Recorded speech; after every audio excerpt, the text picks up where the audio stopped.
All right.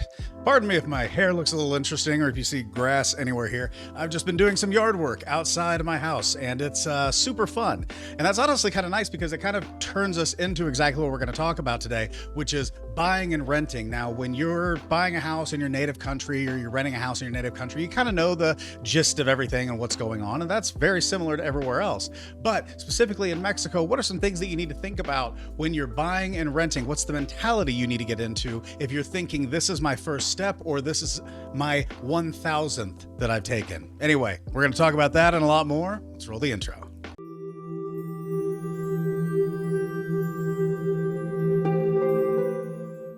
All right, now full disclosure, my name is Alexander Howell. This is my channel where we talk about real estate, travel, and a lot of things Mexico. And most of you probably know if you're back, which if you're not, welcome.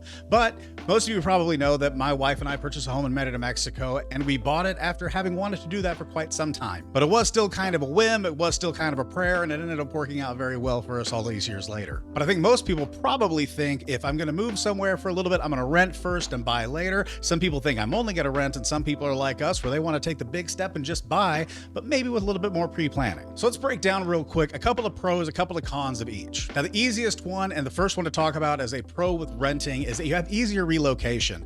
If you decide that you want to move into a place and 3 months later you don't and you're on a month by month, it's a lot easier to get out of that lease. And even if it is a lease up to a year, you only have to stay a while in that location. For us, when we purchased our home in Merida, Mexico, it was definitely a prayer that we found the right neighborhood. Now, we're very lucky that we did, but if you're looking at it wanting to be downtown and you think a neighborhood like Santiago in Merida is going to be better than a neighborhood like Chembec or Mejorada or Garcia Heneras, if you're new to it, the only thing that you've got to work on is maybe a trip or two there and asking people around. But actually living in those areas is going to be much more helpful. What's the best way to do that? If you're taking the leap initially, rent there, see if you like the neighborhood, see if you want to be somewhere else, and maybe 6 months from now, a year from now, you can switch it on up. And then in the long run, you can decide what you want to do, or you can decide actually this particular city, whether it's Merida, Cancun, Puerto Vallarta, that's not for me. I want to try San Miguel de Allende. And you're definitely not permanently stuck because the other part is it's a lower initial investment. Now you might have your deposit,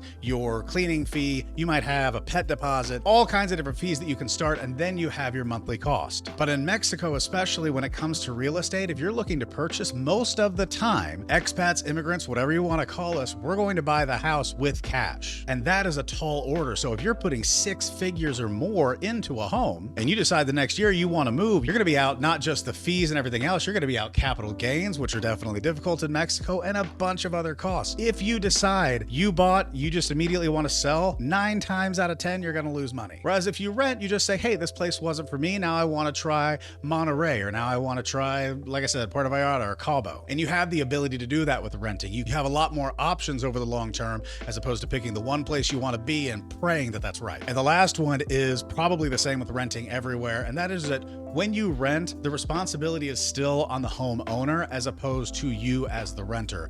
So major maintenance, big repairs, property taxes, insurance, things like that, that all goes in to the amount of money that the homeowner is asking you to pay. But if something pops up, if your AC goes down, if your washing machine goes down, if that's part of your lease, make sure of that. But if something major goes down, then that's on the owner, not you. So there's not that many big costs that pop up every once in a while. Oh, and one other thing to think about when it comes to renting, and this is kind of a con or pro, depending on your contract, make sure, especially if you're in a place like Merida, that electricity is really figured out, because a lot of times, especially with Airbnb rentals, we add electricity if it goes over a certain point, and if it goes over a certain point, it can get really expensive. So really make sure you have somebody look over that contract and you know exactly what's in it. So speaking of that, a nice transition into cons for renting. Now, the number one thing that I always used to say as a financial advisor when it comes to renting is, as long as you're comfortable with the fact that your monthly payment goes into nothing outside of your living expense for having a place, that's fine, but it's not going into a long-term asset. So your monthly rent payment is just going to pay the homeowner's fees for everything. So even though they have to pay all of those things from your rent,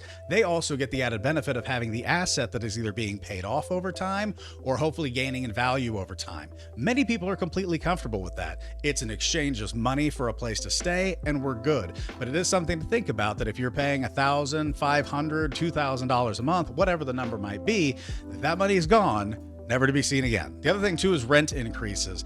As the property value increases, as taxes increase, as insurance rates increase, as just general things increase, the cost to the owner is going to turn up in your bill. So if the owner's expenses were $800 a month, they charge you $1,200 a month, they clear about $400 as their profit. That's fantastic until they start going up to all of a sudden their costs are $1,100. Now they're going to still make their $400. They're just going to bump your rent up to $1,500. And this is the ultimate renters versus buyers and who's right and who's wrong and blah, blah, blah. The truth is it doesn't matter. At the end of the day, the more expenses the house has, the more the renter is going to pay, as long as the neighborhood and everything makes sense. But it's just something to think about. Don't feel like you're going to pay the exact same amount of rent forever. It's going to change over time. And the last is limited control. And the only reason I really bring this up is because a lot of the people that move abroad tend to be more artistic, free-spirited people, and you're not going to necessarily be able to paint every room or make different changes because that's the house that the owner has. So if you're looking for artistic things, you might be able to put things on the walls, change some sheets, that kind of thing, but you just have a limited availability of changing the house for you. You can absolutely do some fun things, but it really is still the owner's house and they're not going to let you make big changes overall. Now buying. Now I've gone through all kinds of pros on buying, so just look at this channel. Feel free to like and subscribe to this channel, and if you do, hit that notification bell, which lets you know anytime one of these videos goes up. But we bought, and I really love the ability to, as opposed to what I just talked about, have a lot of freedom and control over what our house is and does. You can make it your own. You can add your own designs. You can add your own pictures. You can do all kinds of different things to the house, both before and after renovation. But the other thing too is if you notice that you're starting to use a lot of electricity like we do, you can add more solar panels. You can add things that are beneficial to the individual that is occupying the house, as opposed to just saying, let them deal with it. Now we want as many solar panels as possible on the house because we realize that lowering that electric bill is possible. And I also just like what solar panels allow you to do. But we also rent ours from time to time. So if there's an Airbnb or if there's a long-term rental, it's nice to be able for us to say this is a positive for you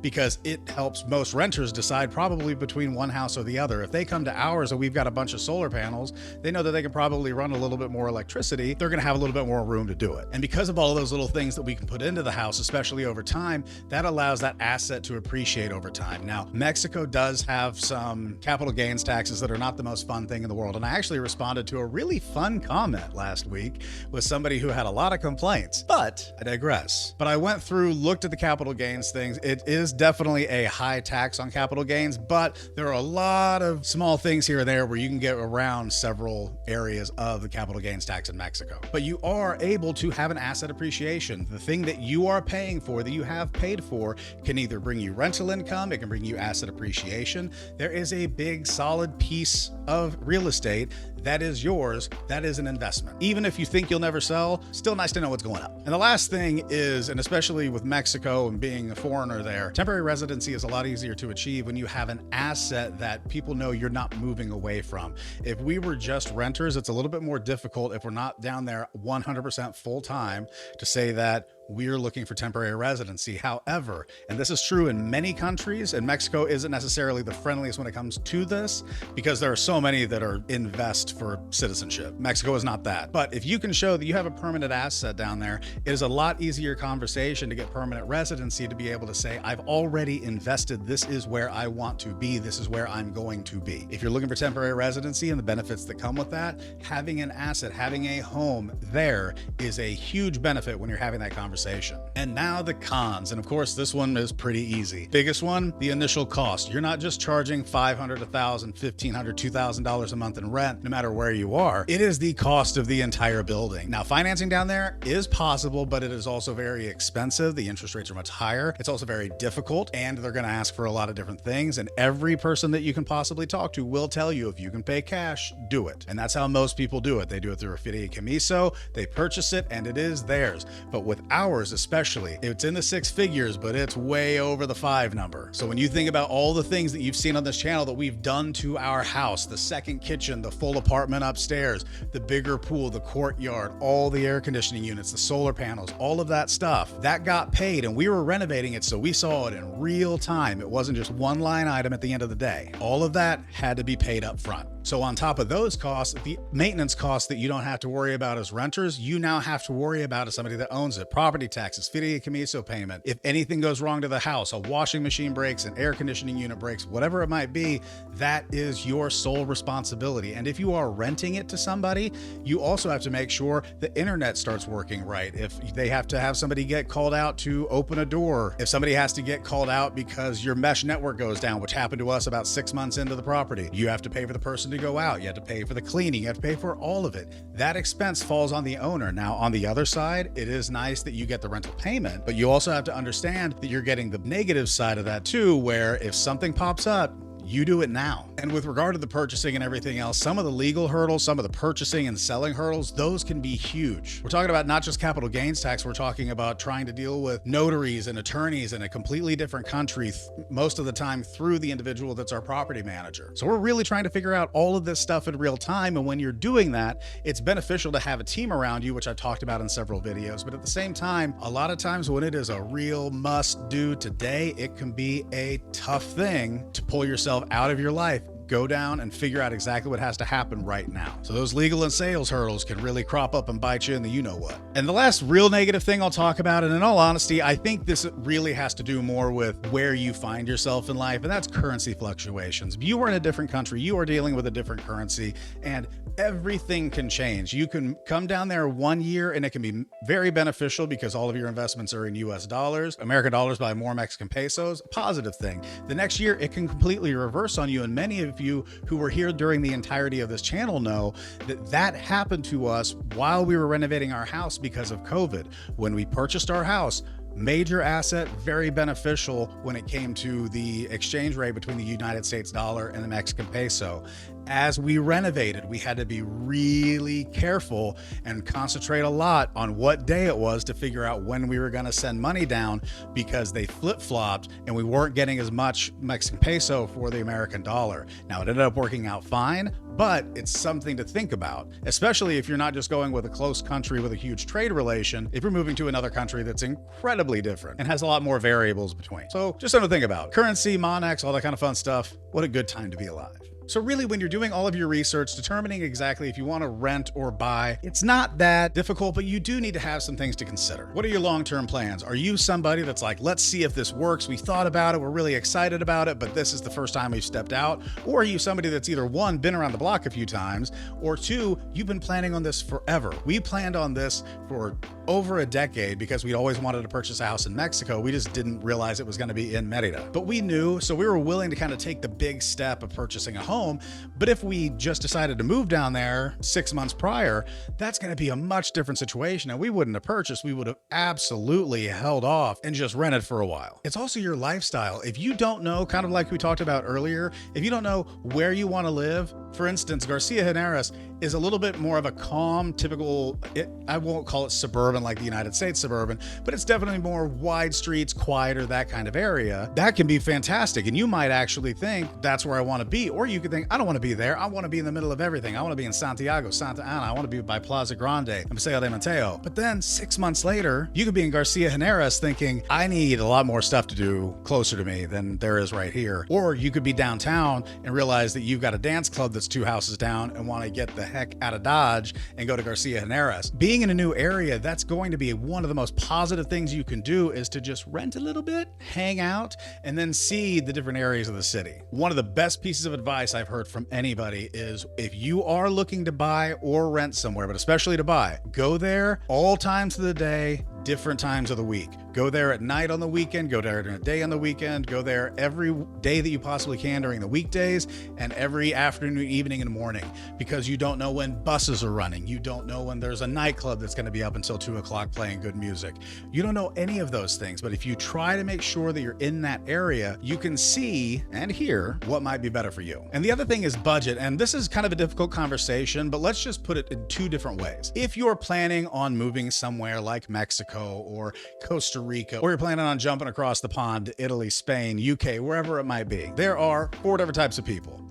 There are people with no money. There are people with all the money. We're going to separate those from our conversation real quick because there are also two other things that I want to talk about that really make this make sense and I think kind of drive the point home. There are people who have a lot of money and there are people that make a lot of money. Now, if you have a lot of money and make a lot of money, you're in one of those first two categories, whatever. If you don't have either, you're in the other one of those two categories. Don't worry about it. But there is a difference between being able to say, I have a large investment that I can put into purchasing a place, and I make a lot of money, and so I can pay rent on a good place. Now, that doesn't always mean that you're going to do one or the other, but it does mean that if you don't have a giant nest egg of funds that's kind of ready to be put into this, be happy renting. Just enjoy it, save up, maybe rent a smaller place so you can save up more money to get a place eventually. Or if you've got a lot of money, maybe you don't, maybe you just want to live on the interest of that and pay the fee. There's all kinds of different things, but when you put it in your brain and you're trying to wrap your head around what should I do, to me, that is a real easy way to say, where are you in life? Are you making money?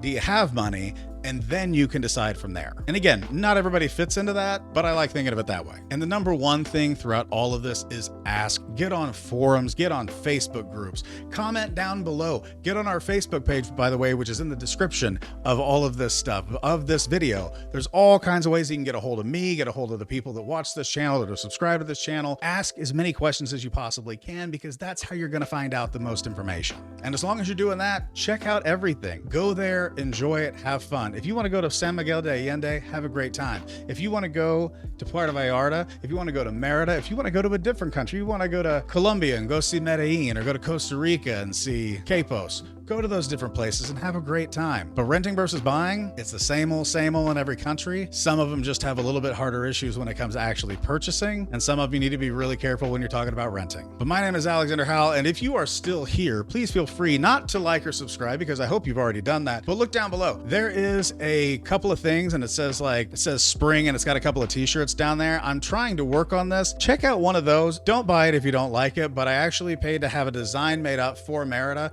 And if you're still here, I assume that you've kind of liked this video. So just click on that, check it out, see if you like the design. If you have any comments about it, please feel free to put it down below. I just kind of want to get an idea about what you guys think. I had that design, so it's got some cool stuff in it, and I'm hoping that we can make that pretty cool. But anyway, my name is Alexander Howell. Thank you so much for watching this video. I hope you have a wonderful day, and as always, peace.